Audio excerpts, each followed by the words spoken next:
Ticket मिलेगी हमको तो लड़ाई लड़ेंगे और जम के लड़ेंगे और आप लोग के सहयोग से लड़ेंगे। साड़ी है, सूप है और नारियल है। और राजनीति का मतलब होता है जो भी प्रतिनिधि होते हैं वो समाज सेवा के लिए चुने जाते हैं। यहाँ लोग धन सेवा करने लग जाता है। सभी कोई कार्य करता है, कोई उम्मीदवार नहीं है। पहली बात, उम्मीदवार वही होगा जिसको पार्टी चुनेगी। तो इलेक्शन में खड़े हो रहे हैं वो तो और बात है, लेकिन मुझे बहुत खुशी हो रही है लोगों के बीच ये सब वितरित करके। ये मेरा पहला अनुभव है, इसके पहले मेरा ऐसा कुछ नहीं था। बीते दिन रविवार शाम लोक आस्था महापर्व छठ पूजा को लेकर मुजफ्फरपुर जिले के साहेबगंज प्रखंड अंतर्गत अय्यापुर पंचायत में पूर्व विधायक मुन्ना शुक्ला के भतीजे राजद नेता धीरज शुक्ला एवं उनके परिवार द्वारा सैकड़ों गरीब एवं असहाय छठ व्रतियों के बीच साड़ी, सूप तथा नारियल का वितरण किया गया। उसके बाद धीरज शुक्ला ने मीडिया से बातचीत करते हुए बताया कि वे लगातार साहेबगंज विधानसभा क्षेत्र में भ्रमण कर असहाय छठ व्रतियों के बीच मदद कर रहे हैं। जरूरतमंदों के लिए वे हमेशा खड़ा रहेंगे। वहीं इस मौके पर राजद के युवा प्रखंड अध्यक्ष किंग यादव, राजा बाबू, सरोज सिंह, विजय सिंह, मनोरंजन कुमार, किरण देवी, लिपि परासर, सरोज देवी, मनोज सिंह, राजेंद्र महतो सहित सैकड़ों लोग मौजूद थे। देखिए इन्फो न्यूज की खास रिपोर्ट। कोई भी चुनाव में आते हैं या चुनाव लड़ते हैं या प्रतिनिधि होते हैं वो समाज सेवा के भावना से आते हैं। तो इस समाज सेवा का हिस्सा है छठ व्रत में जरूरतमंद को सेवा करना। और आगे पीछे भी चुनाव हुआ है मुन्ना शुक्ला जी का, उनके तरफ से हम आए, उनके भतीजा धीरज शुक्ला बोल रहे हैं तो सब कोई जानते ही हैं। तो आगे विधानसभा का भी चुनाव है तो उसके हिसाब से भी हम लोग चले हैं और उसके बाद में समाज सेवा के भावना से चले हैं। तो समाज सेवा से स्टार्टिंग होना चाहिए सब चीज़ का, इसीलिए हम लोग का ये योगदान है। क्या क्या बातें हैं बताइए। साड़ी है, सूप है और नारियल है। कितने लोग? अभी तो मैंने एक तरफ से टोला में चल रहे हैं, इसका कोई संख्या नहीं है। पूरे पंचायत में, पूरे विधानसभा में घूम के बांटना है। हाँ, तो देवरिया उड़िया तरफ से भी आ रहा है, अभी बहुत जगह जाना है, तो इसलिए संख्या का क्या बताएं। ऐसा पहली बार देखा जा रहा है, हम देख रहे हैं कि पूरे विधानसभा में आपने निर्णय किया है। क्या कहेंगे, होते हैं जी, बहुत कम ऐसे जनप्रतिनिधि होते हैं। हम तो पहले ही आपको बोले कि समाज सेवा के भावना से राजनीति में आना चाहिए। और राजनीति का मतलब होता है जो भी प्रतिनिधि होते हैं वो समाज सेवा के लिए चुने जाते हैं। यहाँ लोग धन सेवा करने लग जाता है। तो हम लोग समाज सेवा के भावना से आए हैं। मुन्ना शुक्ला जी हार भी गए तब भी सब कोई हम लोग क्षेत्र में लगे हुए हैं। आगे भी चुनाव है और हमारी पार्टी है राजद, उसको मजबूत करने के लिए हम लोग आगे बढ़ेंगे और समाज सेवा के भावना से ही आगे बढ़ेंगे और समाज सेवा कंटिन्यू होते रहेगा। राजद से बहुत सारे उम्मीदवार हैं, इसमें धीरज शुक्ला किस तरीके से आ रहे हैं? देखिए, सभी उम्मीदवार, सभी कोई कार्य करता है, कोई उम्मीदवार नहीं है। पहली बात, उम्मीदवार वही होगा जिसको पार्टी चुनेगी।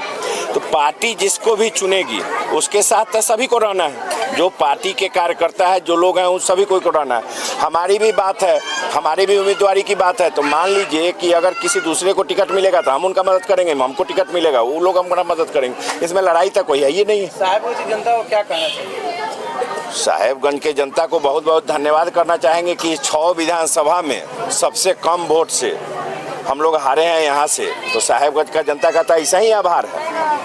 और आगे भी विधानसभा चुनाव है, उसमें मदद करके आगे बढ़ाने का पार्टी को, हमको मुन्ना शुक्ला जी आज जेल में गए हैं साजिश के तहत, उनको सब कोई को सपोर्ट करने का आवेदन करेंगे कि भाई सारे लोग निवेदन करेंगे कि सब कोई जो है मदद करके आगे बढ़ाएं कि सब कोई का पार्टी मजबूत हो, मुन्ना शुक्ला जी मजबूत हो, हम मजबूत हो, आप मजबूत हो, जनता मजबूत हो। क्योंकि अगर हम लोग चुन के आएंगे तो काम करेंगे, हम लोग चुन के आएंगे तो काम करेंगे, भ्रष्टाचार खत्म करेंगे। जो जहाँ एक भी काम के लिए आप ब्लॉक चले जाइए, कहीं भी चले जाइए सरकारी व्यवस्था में, पूरा समझिए कि अफसरशाही हावी है। बिना पैसा दिए हुए कहीं कोई काम नहीं होगा। सबसे पहला काम तो ही बंद कराना है, उसके बाद बेरोजगारी है और भी है, सब चीज़ पे काम होगा। काम होना चाहिए।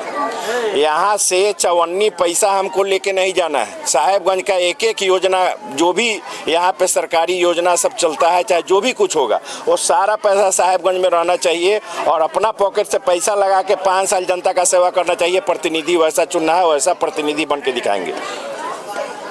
आज बरसों बाद दिखा है यहाँ के लोगों में छठ महान पर्व पे आपने जो वितरण किए हैं ये यहाँ की जनता को लग रहा है कि हाँ कोई जनप्रतिनिधि के तौर पर यहाँ आए, जी जबकि आपने कभी चुनाव जीता नहीं। जी जी बिल्कुल। और ऐसे हालात में आप यहाँ पहुँचे। जी जी। यहाँ की जनता को आप क्या कहिएगा इसके बाद, अगर आप जीत करके आएंगे कहीं लोगों का आशीर्वाद आपको मिला तो? जी जी जी देखिए, अभी मुन्ना शुक्ला जी जब हारे थे उसके बाद भी यहाँ अग्नि मैंने आग उग लगा था, वहाँ पे भी जाके हम मदद देने का काम किए थे। उस समय हमको पता भी नहीं था कि हम चुनाव लड़ने साहेबगंज से आएंगे, तब हम लोग वहाँ पे गए थे। फिर 5 साल बाद आगे हम लोग को आना था, चाहते तो नहीं आते, लेकिन जब हमको पता नहीं था कि हम उम्मीदवार हैं तब भी वहाँ जाके हम मदद देने का काम किए थे। तो ये तो देखने का चीज़ है ना कि हारने के बाद भी कैंडिडेट आया है और टिकट मिलेगी हमको तो लड़ाई लड़ेंगे और जम के लड़ेंगे और आप लोग के सहयोग से लड़ेंगे। और टिकट नहीं भी मिला, बाय द वे टिकट हमारा फाइनल है, में कहीं कोई दुमत का बात नहीं है। टिकट अगर नहीं भी मिला तो भी लगे रहेंगे जनता में, जनता से दूर नहीं जाएंगे कहीं भी। महागठबंधन से और प्रत्याशी भाग आजमा रहे हैं, जरूर आजमाना चाहिए। देखिए, हर कोई कार्यकर्ता है, हर कोई राजद के लिए काम कर रहा है, हम भी राजद के लिए काम कर रहे हैं। हम राजद और मुन्ना शुक्ला जी के लिए काम कर रहे हैं और लोग सब कोई पहले से राजद में जुड़ा हुआ है, तो सब कोई का भावना है, अच्छी बात है, होना चाहिए। लेकिन पार्टी तो किसी एक को ही टिकट देगी ना, तो जिसको टिकट देगी सब कोई को तो उसी के साथ चलना है। तो उसमें हमको टिकट मिलेगी तो लोग हमको मदद करेगा, दूसरे का टिकट मिलेगा हम उनका मदद करेंगे। इसमें कहाँ कुछ कहने वाली बात है, लड़ाई झगड़ा तो कुछ है ही नहीं है। कहा जाता है कि राजू सिंह बाहुबली नेता है यहाँ का, जो अभी विधानसभा का वर्तमान विधायक है। जी जी। उनका कहना है कि हमारे सामने कोई भी आएगा वो जीत दर्ज नहीं करेगा। देखिए, ऐसा क्या कृति किए हैं आप सोचिए। सारा उनका जो भी योजना है, जाके वहाँ काम का गुणवत्ता देख लीजिए कि क्या काम का कंडीशन है, भ्रष्टाचार कितना है। आप खुद ब्लॉक में जाते होइएगा, सब जगह जाते होइएगा, पता चलता होगा कि कितना बिना पैसा दिए हुए कोई ये काम नहीं होता है। हम पंचायत में काम करा के देंगे और हर घर से जुड़ेंगे। अभी से 1 साल बाद अभी चुनाव है, अभी से एक एक घर में कांटेक्ट करेंगे, हर जगह ऐसा व्यवस्था बनाएंगे कि पब्लिक को कहीं घूमना नहीं पड़े और काम एकदम आसानी से स्मूथ। भ्रष्टाचार को खत्म करना है सीधा। अफसरशाही जो हावी है, बिना पैसा दिए हुए कहीं कोई काम नहीं होता है, इसको पहले खत्म करना है। सबसे पहले आप खुद देखते होइएगा कि कहाँ क्या दिक्कत है यहाँ क्षेत्र में। आखिर इतना साल से विधायक है, कथी किए हैं, क्या कीर्ति है बताइए आप ही। सड़कें जो बन रही है वो मानक में नहीं बन रहा है। बिल्कुल। क्या आपके आने के बाद मानक में बनेगी? देखिए, हमारे सहयोगी, हमारे कर्ता यही साहेबगंज के लोग ही यहाँ जो भी काम होगा कराएंगे और गुणवत्तापूर्ण काम कराएंगे। हमको 54 पैसा बोले ना कि हमको क्षेत्र से उठाने ही नहीं, ना हमको कमीशन लेना है। जो भी हमारे कार्यकर्ता या जो भी सहयोगी होंगे वो लोग भी अगर काम कराते हैं तो वो लोग गुणवत्ता पे खड़े उतरेंगे। खड़े नहीं उतरेंगे हम उनके साथ नहीं हैं, हम काम के साथ हैं। हम अभी आपसे निवेदन कर रहे हैं, आवेदन कर रहे हैं, प्रणाम कर रहे हैं, रिक्वेस्ट कर रहे हैं।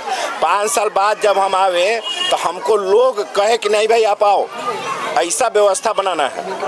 तो ये 5 साल पूरा मेहनत करके बनाएंगे और अपने पैसा से बनाएंगे, अपना पैसा से क्षेत्र में जनता का सेवा करेंगे। यहाँ से 54 पैसा लेके नहीं जाएंगे, निश्चिंत रहिए।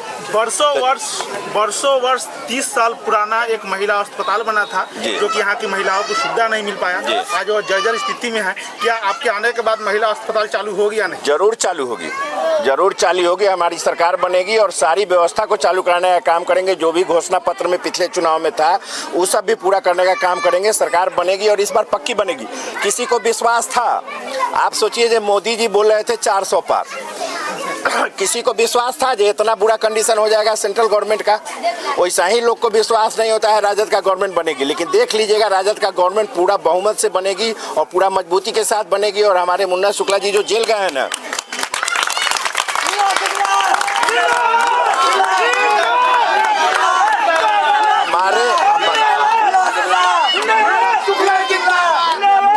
हमारे मुन्ना शुक्ला जी नेताजी को जो साजिश के तहत जेल भेजा गया है, इसका आक्रोश पूरे बिहार में है। इसका भी असर दिखेगा हर एक सीट पे और मतलब जो परिणाम आने वाला है ना, वो लोग सोचा भी नहीं होगा वैसा परिणाम आएगा। सरकार का इतना बुरा गति हो, ये का भी नाम आया था मुन्ना शुक्ला, एकदम जग जाहिर है। तो रामा देवी के हिसाब से सारा चीज जाहिर है। हम लोग को तो कुछ बोलने का जरूरत नहीं है, वो तो खुद बोल चुकी हैं कि कैसे साजिश हुआ है, कैसे भेजा गया है जेल। क्या आप जीतने के बाद मुन्ना शुक्ला जी के सपना को पूरा किया जाएगा? 100% पूरा किया जाएगा और फिर वो चुनाव लड़ेंगे और फिर आएंगे, हम लोग के MP भी बनेंगे और हम लोग सबको मिल के सेवा करेंगे, एकदम व्यवस्था पूरा बदल जाएगा। क्या कुछ कहिएगा इसमें? बस अच्छा लग रहा है, खुशी हो रही है। एक ये मेरा फर्स्ट टाइम है ऐसा कुछ करने का। मेरे हस्बैंड ने जैसा उन्होंने बताया है कि इस बार वो इलेक्शन में खड़े हो रहे हैं, वो तो और बात है, लेकिन मुझे बहुत खुशी हो रही है लोगों के बीच ये सब वितरित करके। ये मेरा पहला अनुभव है, इसके पहले मेरा ऐसा कुछ नहीं था, लेकिन मुझे बहुत अच्छा लग रहा है। आगे भी अगर ये इलेक्शन इस क्षेत्र में रहे ना रहे वो और बात है, लेकिन मैं आऊँगी फिर से। क्या परिचय हुआ? मेरा नाम लिपि है, मैं धीरज कुमार शुक्ला जी की पत्नी हूँ।